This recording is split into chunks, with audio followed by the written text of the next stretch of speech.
Nexus PMG welcomes you to the Bigger Than Us podcast, which we as energy geeks lovingly refer to as the BTU. Bigger Than Us is a podcast that focuses on ideas that will shape the future of our planet and ultimately our existence. We will occasionally lean into energy topics because, after all, it's the key to our collective survival. But we'll also explore other ideas and topics that we believe will have an impact that is bigger than us. And now, on to today's show.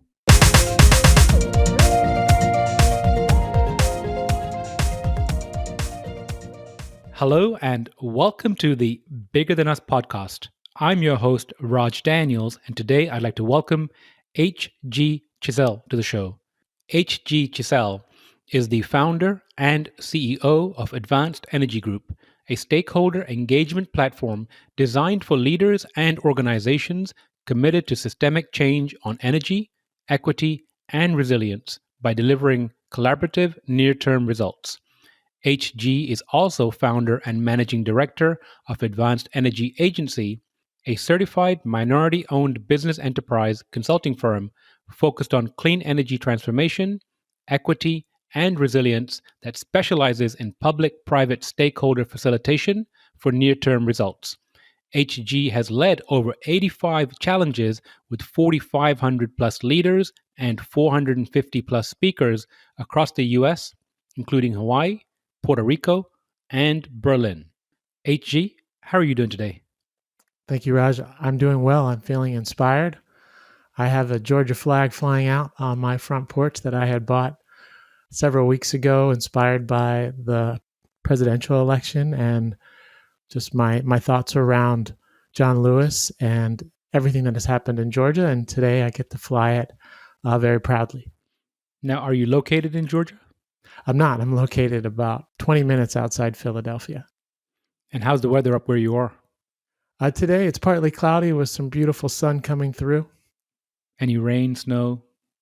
No, the snow, we had a big snow storm a couple of weeks ago, but that's subsided and there's just a little bit of snow left from that snowstorm. Well, good for you. So, HG, I like to open the show by asking the following question.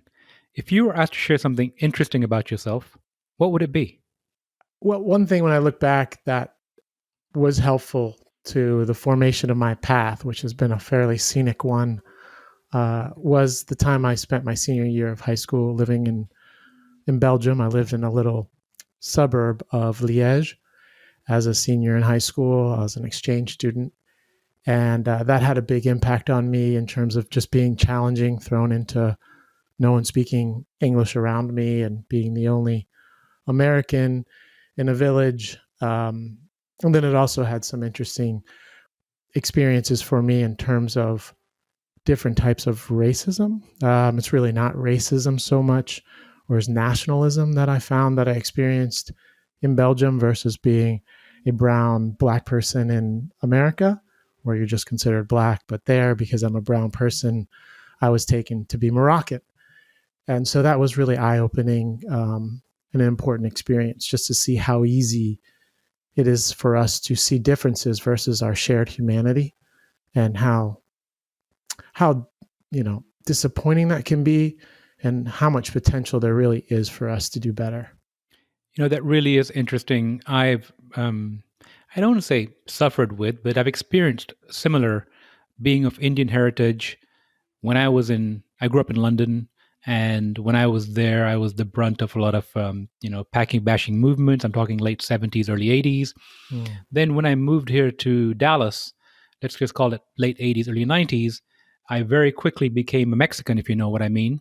Uh-huh. And then as the first Gulf War started, early 90s, I became a camel jockey, and subsequently have been called several things, almost everything but Indian. But to your point about a person sees your color, automatically assumes, whether it's the news du jour or whatever's kind of trending in that time, and they kind of position you or pigeonhole you to be that particular race.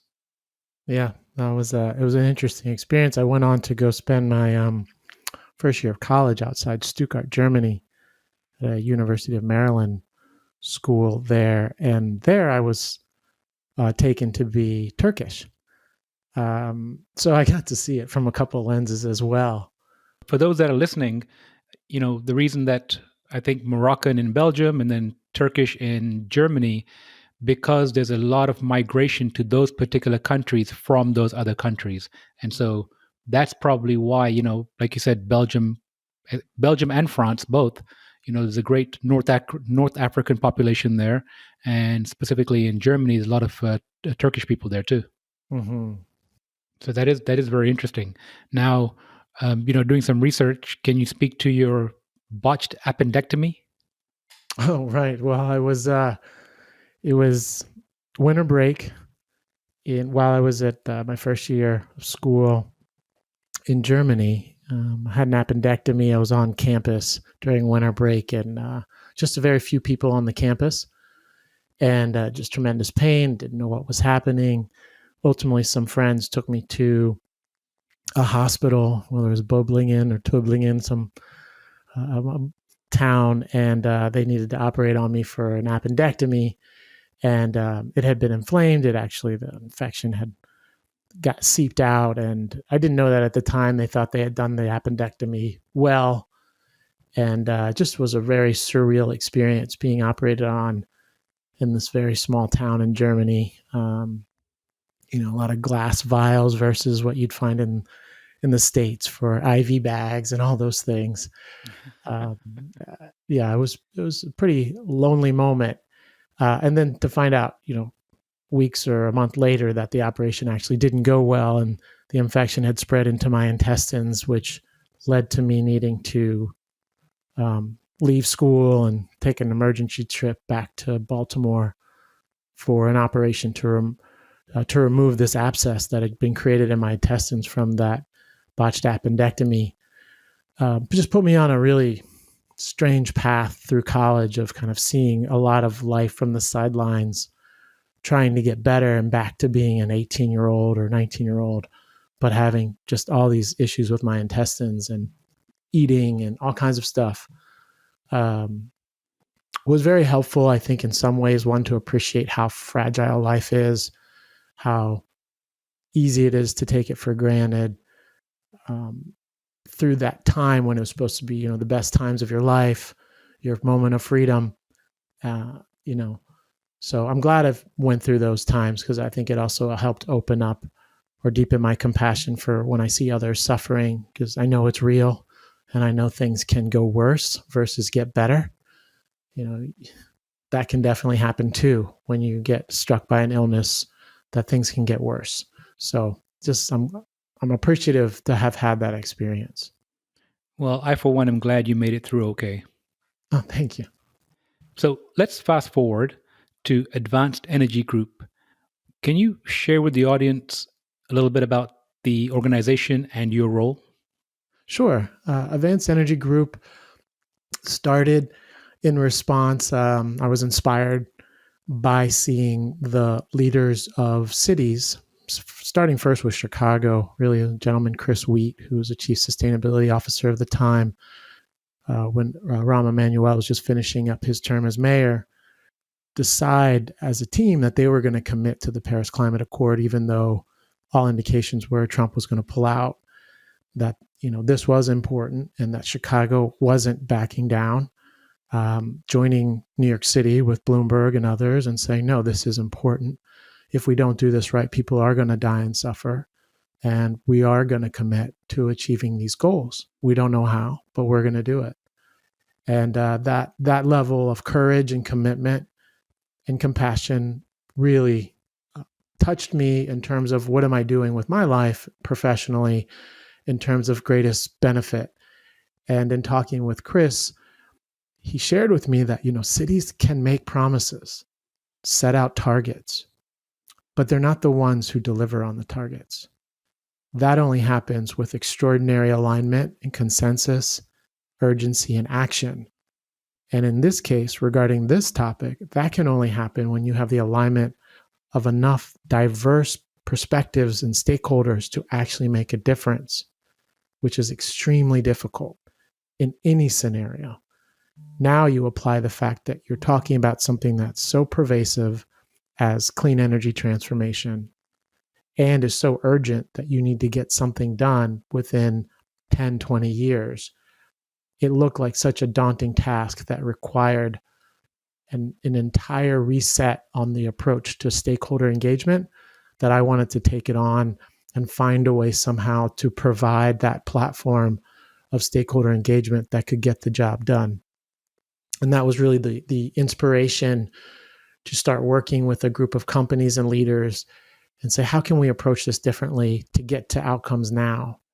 And it's evolved over the years. I started in 2016 in Chicago. By the end of 2019, I was doing this on a quarterly basis in Chicago, New York City, Boston, Washington, D.C., and then for a year I did San Francisco, all in partnership with kind of the leads of sustainability from these cities and the mayor's office there, and then also the kind of the key stakeholders regarding the utilities, large energy users kept being attracted to this approach that I was working on and started sponsoring and supporting me to figure out how to do this. And that's really what how Advanced Energy Group grew and developed as a stakeholder engagement platform. So, can you give an example of an event or a meeting? And then after that, you mentioned engagement, how you move from engagement to action?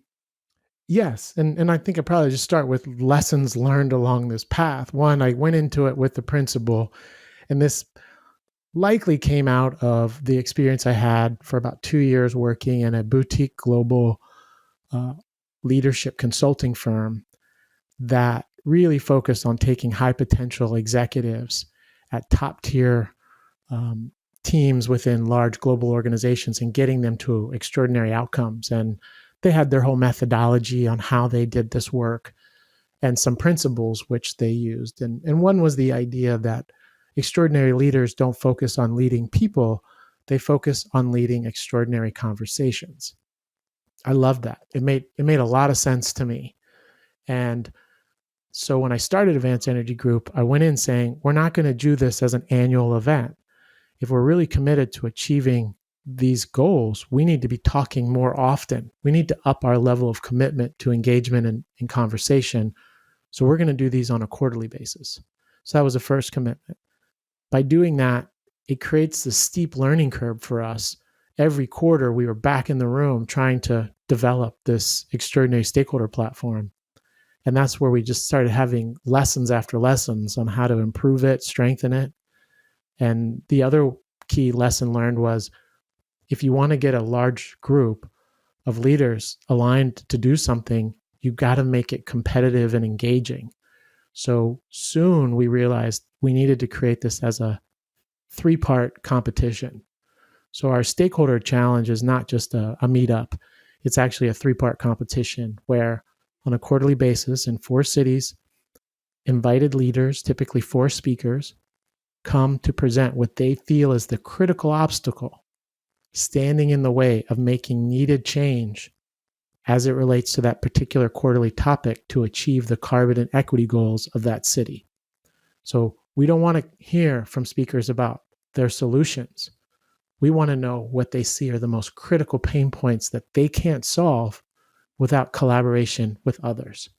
And then we let the room vote and prioritize those obstacles so that we can focus our efforts on one to come up with a 12-month solution in the part 2 of the process, which is the breakout challenge, where teams break off from this group that's assembled to develop 12-month solutions that would most successfully overcome or address that identified important obstacle.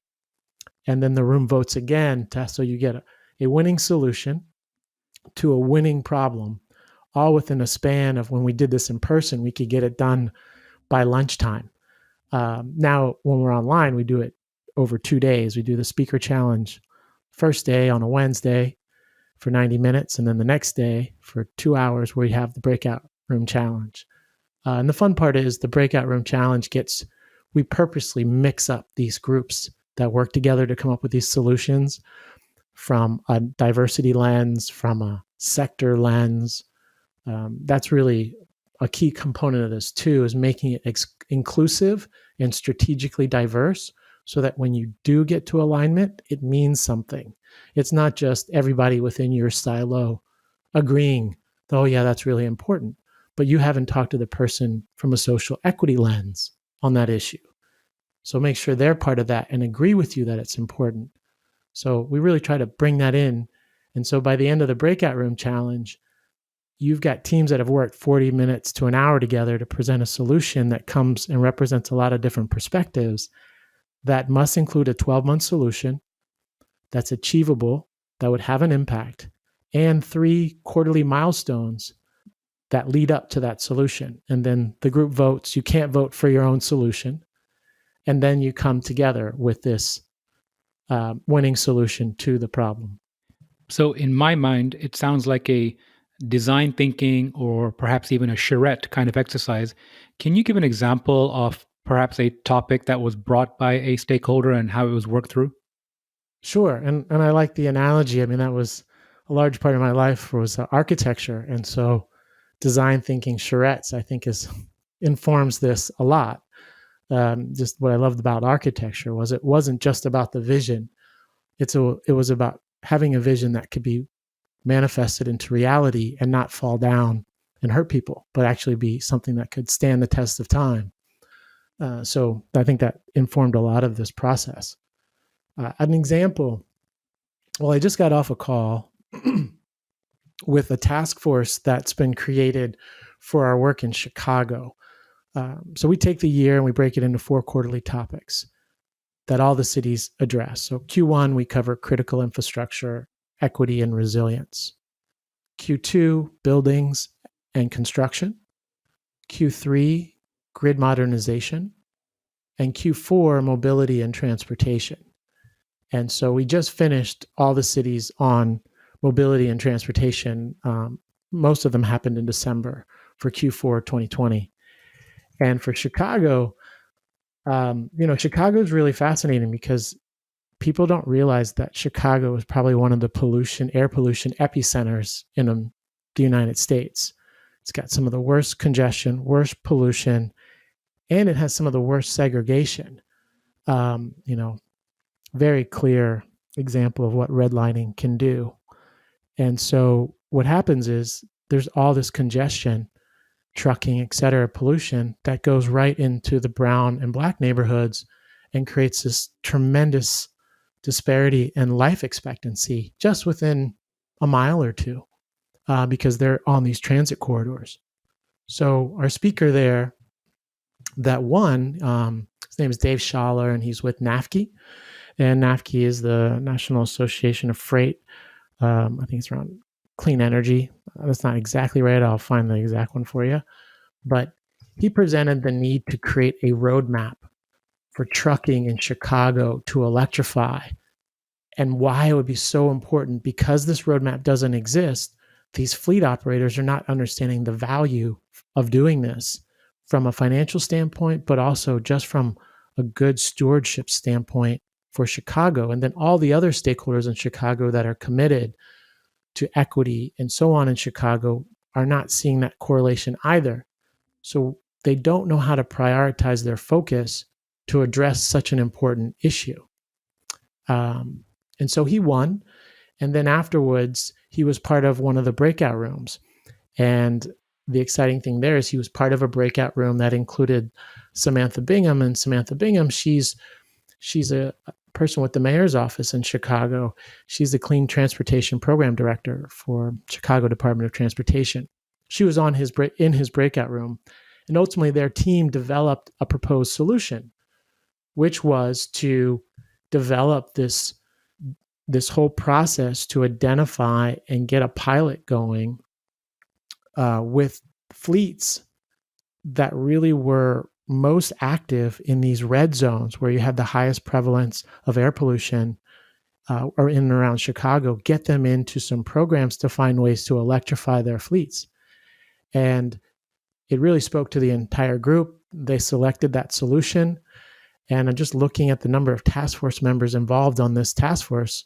We've got 1, 2, 3, over a dozen, including leaders from the Environmental Defense Fund, Chicago Department of Transportation, Center for Neighborhood and Technology, Black and Veatch, just a great group, a cross section of leaders that understand that this approach would make a big, important impact, and they're willing to commit their time and hold themselves accountable within 12 months by the time we get back to that quarter, that they're going to present what they were able to accomplish.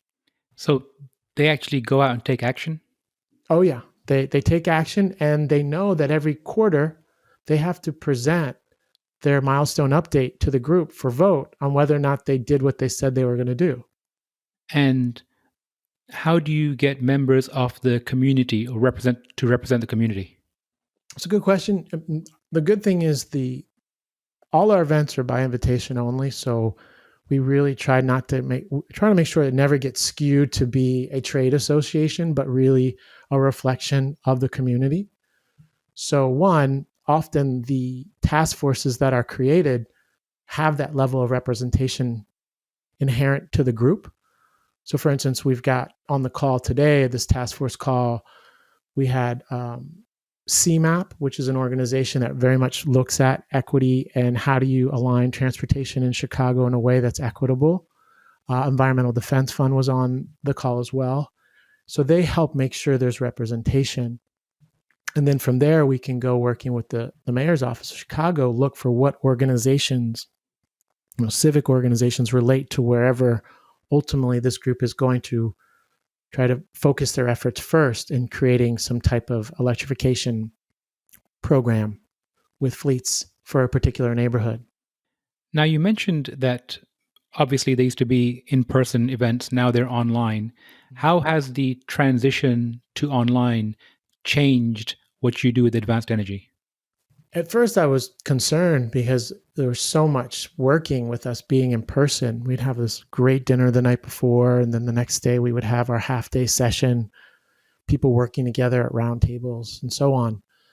What's been exciting about understanding how to do this online is our reach just expanded exponentially. And our ability to get speakers interested who have expressed interest in the past, but were not able to make time on their calendar, we're now able to say, I want to be a speaker challenger.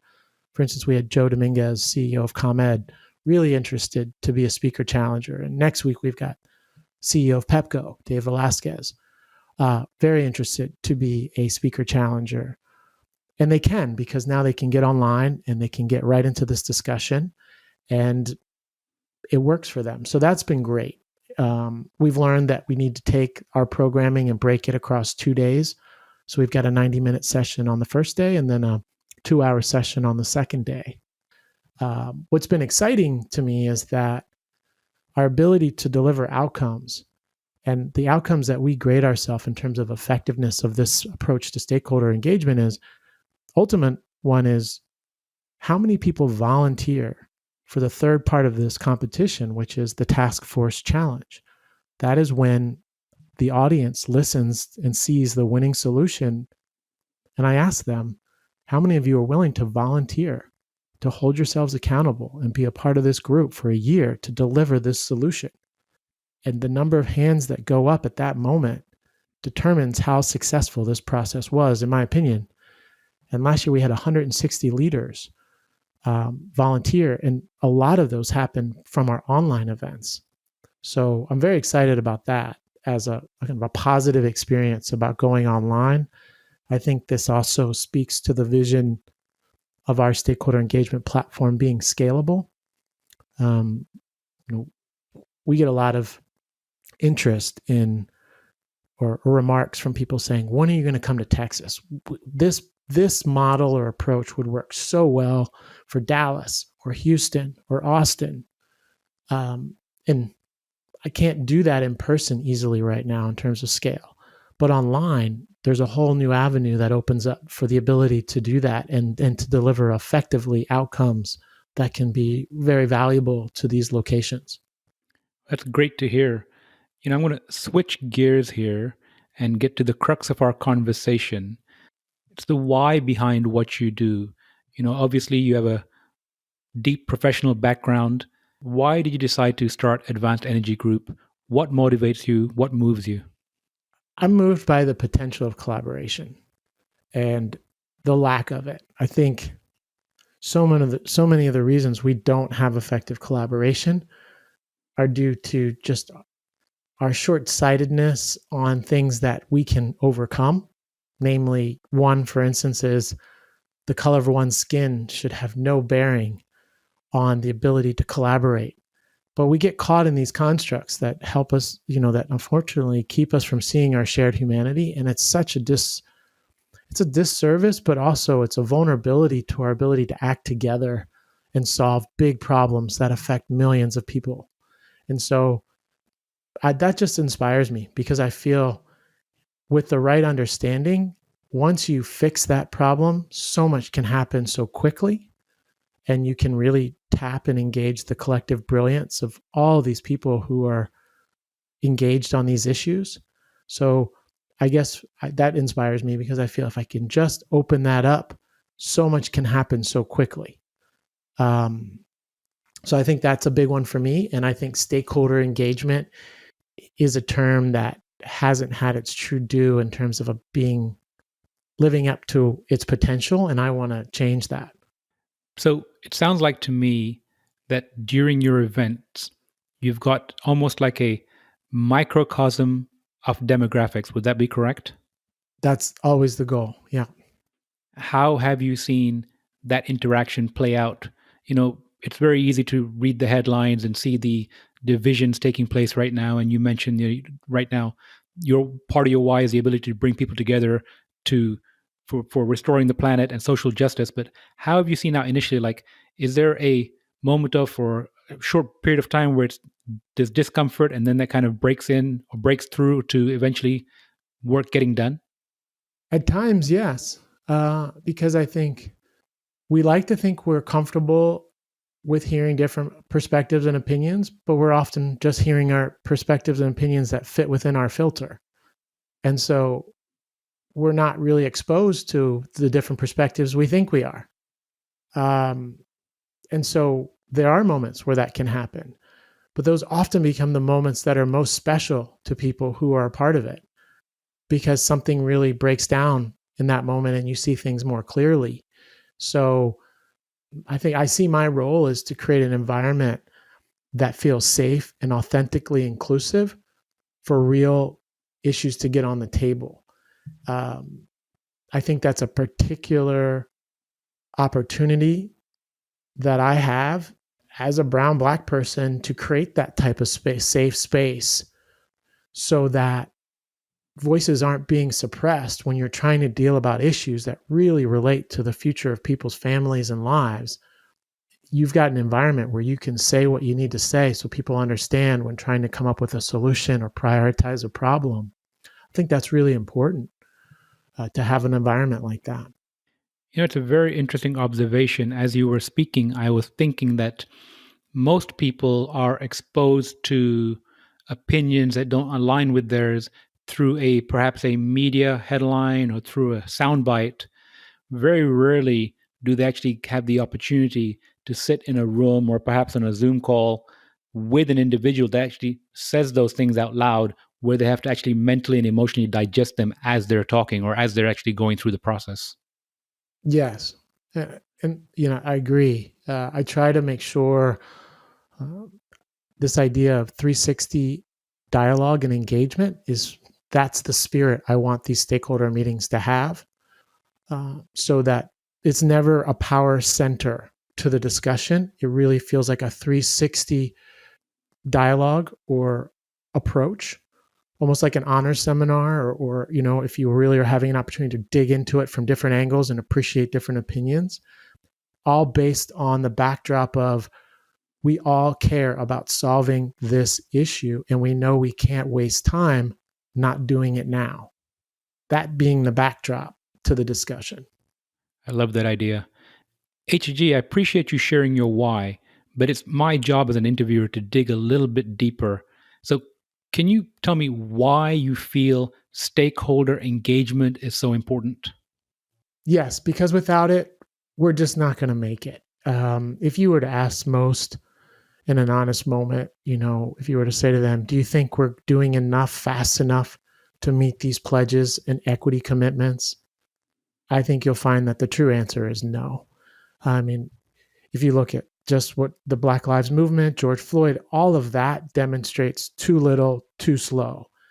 Climate commitments, decarbonization, too little, too slow. And what's underneath all of that, to me, is that our level of stakeholder engagement on this issue that we all are stakeholders in is pathetically low. And then I compare that against professional sports, and it just gets me so fired up in a good way, and also in a just a aggravation.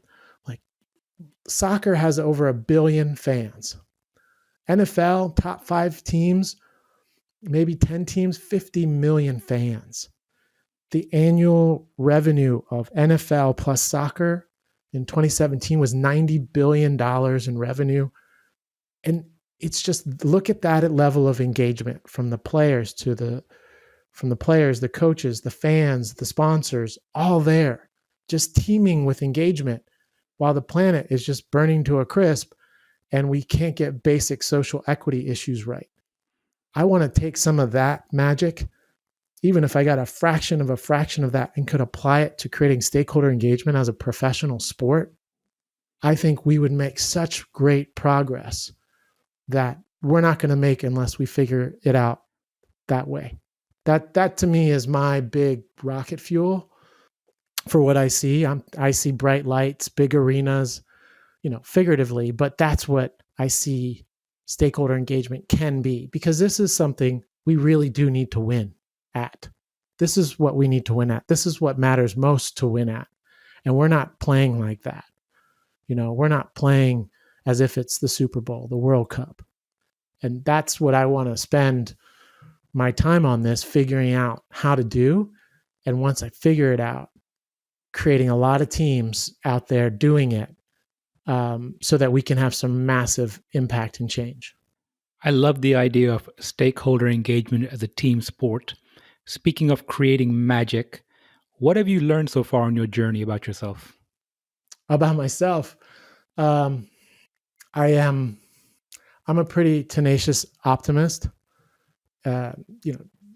This has been a journey. I mean, any journey of a CEO founder will probably say this, but you just got to hold on to the vision and enjoy the ups and downs, because that's why you signed up to be at the front seat of the roller coaster. And I find that, I am persistent. I'm very optimistic. I've learned the areas that I'm comfortable. I'm comfortable being a moderator and facilitator, and really seeding the conversation to others. Creating the environment for productive conversations is what I like, versus necessarily always being the one leading that. I don't need to lead that conversation, but I feel a responsibility to create the best environment for leaders who inspire me to make the most of their time and commitment by being in an environment where they can do that. That I feel is my responsibility. I welcome taking that responsibility on. So I think currently right now I'm seeing that in order to fulfill more on this vision of stakeholder engagement as a professional team sport, I'm going to need to put on the ESPN hat sometimes and really be a cheerleader for my task forces that are getting created every quarter, and my speaker challengers, and do some talk shows and those type of things, which wouldn't be my natural go-to, but I can see it's critical to be able to open up that space and get more excitement around this. I like the idea of being a cheerleader and setting the environment. So speaking of setting the environment, it's 2030. What does Go Advanced Energy look like? What do you think, or what do you see it has accomplished? By 2030, we are the premier stakeholder engagement league. North America is up and running by 2030. We're in 24 to 48 cities. This is the quarterly stakeholder engagement game to be in. We're partnered up with all the cities that are making public commitments, and they know if they want promised delivery, they get on board with being a AEG stakeholder city. That's happening. Partnered up with DOE, the Energy Labs, helping federal vision on energy transformation happen on the front lines. That's what we do. Our sponsorship base is so exciting because they see that there's really nothing that comes close to the level of engagement that this type of stakeholder paradigm sets up, delivers. And we're talking now with partnerships with the UN on how do we do this in other parts of the world as well. And it's got roots, and it's growing on its own. And I'm really enjoying seeing the fruit bear in terms of just equity and energy transformation happen faster, smarter, more efficiently, and just enjoying everyone's sense of how rewarding it is to get things done when you say you're going to do them. I love that idea of getting things done when you say you're going to do them. Sounds like a beautiful vision. Last question is, if you could share some advice or words of wisdom with the audience, what would it be? Recently, I think the thing for me has been always taking time to appreciate how limited the time we have is, because it's such a great, I think it's Viktor Frankl who says, imminent hanging strengthens a man's wit or sharpens a man's wit. Just embracing our impermanence, there's a lot of freedom in doing that in terms of letting things fall or settle that are distracting you from what you really are going to be most proud that you accomplish with this brief gift that you have called life. And if you don't have a practice for embracing impermanence, it's so easy to forget that and think that this goes on and you get to call the shots of when it ends. And I think that to me always helps center me when I really get in touch with impermanence and the gift of life. Viktor Frankl had some very interesting quotes in his book. I'm a big fan of his, especially the idea of, viewing the world. You make a decision of how you view the world. And I've really come to enjoy how you're viewing the world, especially from this team player concept. I think it's, and I guess to a certain extent, we're all playing for the same prize. Yeah. It's amazing imagine when that awareness sinks in. It's like, oh, wait a minute. We're all on the same team, humanity, and we're all playing for the same home, our planet. It's like when those things start to lock in, we'll naturally want to spend more time leveraging our strengths and our collective strengths and understandings to do that. I agree, and I look forward to playing beside you on this journey. Oh, great to have you, and looking forward to seeing you on the field. Thank you, HG. I look forward to catching up with you again soon. Thank you, Raj. Thank you for listening. If you like our show, please give us a rating and review on iTunes. And you can show your support by sharing our show with a friend or reach out to us on social media, where you'll find us under our Nexus PMG handle. If there's a subject or topic you'd like to hear about, send me an email, btu@nexuspmg.com, or contact me via our website, nexuspmg.com. And while you're there, you can sign up for our monthly newsletter, where we share what we're reading and thinking about in the clean tech, green tech sectors. Bigger Than Us is a Nexus PMG production.